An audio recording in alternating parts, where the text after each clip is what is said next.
Hey friends, happy June and official first week of summer. That means the kids are out of school, which is exciting, amazing, and scary all at one. If you're a mom, moms know, you get it. And there's still lots of driving between sports and camps and all kinds of stuff, but thankful, grateful, staying centered in the midst of it all. Send me all of your siblings get along tips. I've heard some pretty crazy ones like tie them together, make them share a shirt. I don't even know. Good luck trying that with teenagers. That probably works for 5-year-olds. So guys, I love June. I just celebrated 17 years of marriage. I just had my 36th birthday, which I'm feeling stronger, more excited, and healthier in all ways than I did at 26. So glory to glory. I'm excited about that. I shared with you guys that I had read a few books recently that were just such good heart books about love and forgiveness. So Bob Goff's book, Everybody Always, man, that book had me laughing, had me convicted and crying all at once. Would highly suggest, super easy read. It's one of those books you don't want to put down. I think I finished it in a week and a half or so. And then Jensen Franklin's book, Love Like You've Never Been Hurt. Guys, that book is powerful in connection to relationships, whether that's marriage or your kids or your family, just the power of healing and persevering and fighting for family. So I wanted to share with you guys my summer reads. I have 4 books on my radar. I'm really excited. A lot of them have to do with, of course, empathy and growth and self-compassion, meditation, some type of leadership. You guys, there's always deeper levels, there's always higher levels, there's always another layer to our growth and to our healing. And so even if something like, oh, I know about emotional intelligence, oh, I know about Enneagram, oh, I know about meditation, there might be some things in there, but guys, there is always golden nuggets, and there's always another layer to knowledge and to elevating your life and your mindset and your health. And so I'm so excited to dive into these books. I love the Enneagram. A lot of people are like, what the heck is that? It's kind of like a Myers-Briggs DISC test. There's numbers. I am an 8. Shout out to my fellow 8s.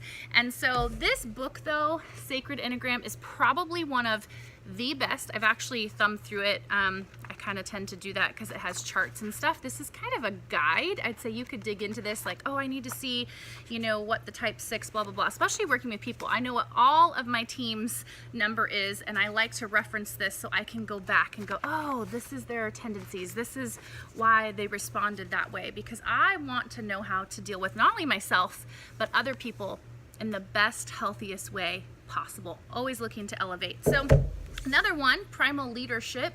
Excited about this. I have listened to Daniel Goleman, lots of his interviews. He's interviewed the Dalai Lama. Amazing, amazing wisdom on emotional intelligence, which has been something kind of new to the game the last 5 years.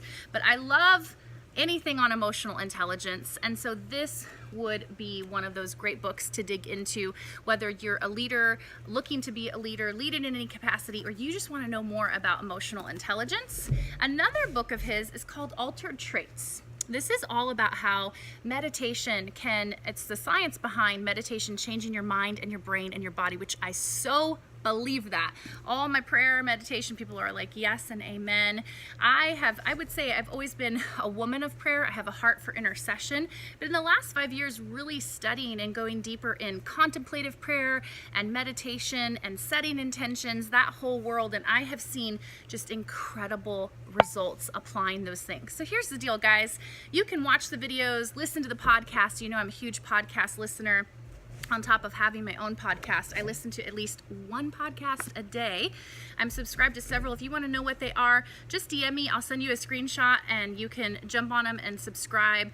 And people say, how do you have time for that? Well, number 1, I don't really watch TV. Number 2, I'm in the car a lot. 3 kids, lots of here and there. So I make sure to listen to podcasts 80% of the time when I'm driving, a lot of times when I'm working out at the gym.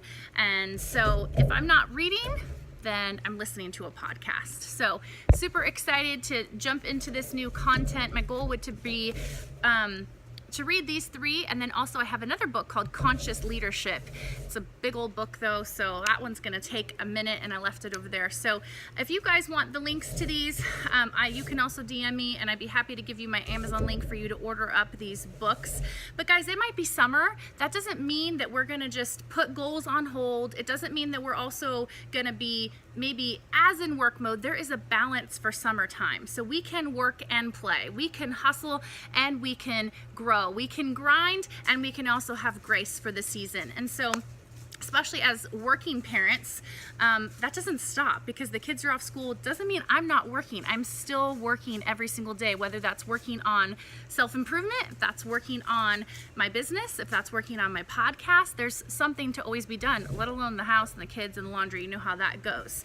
So yes, make memories. I am on a mission, if you saw my recent Instagram post, to collect more moments and less things. Not that things are bad.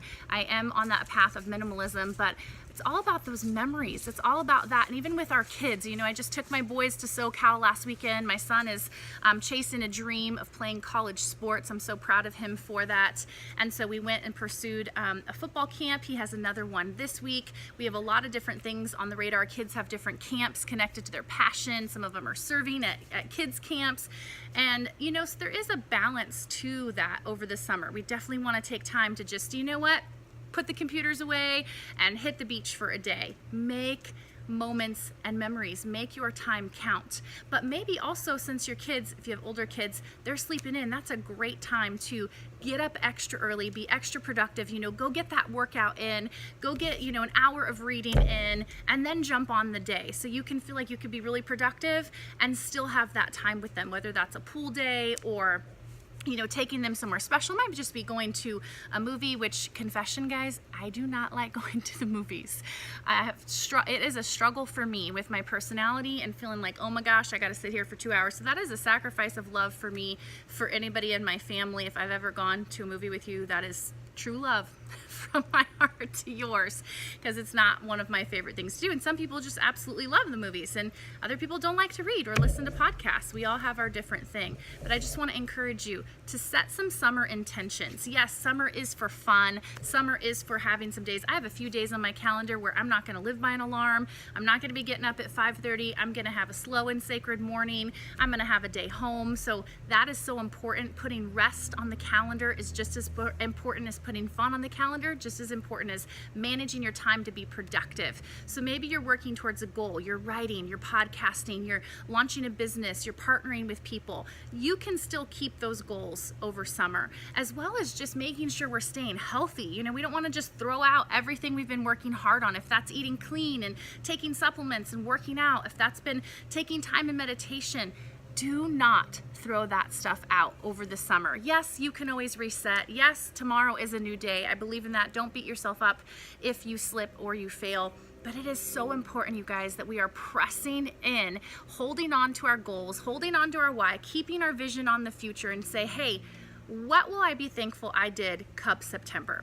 You know, will I look back and think, oh, shoot, or I'd be proud of the balance that I had? And balance, it's kind of one of those words I don't always love, because I think it's more about boundaries than balance. It's more about knowing what you're saying yes and no to in that. So keep in mind, you can grow and have fun. You can hustle and you can be in flow. You can flow and not force, you guys, but keep yourselves, keep your relationships a priority, keep family a priority, keep your health and your peace a priority in the midst of everything going on. Schedule fun, schedule rest. I want to know what you guys are reading. Maybe 4 books is too much. Honestly, that's kind of a bit for me. I probably should have put 2, especially considering like how big some of these books are. But I want to know, what are some of your summer goals?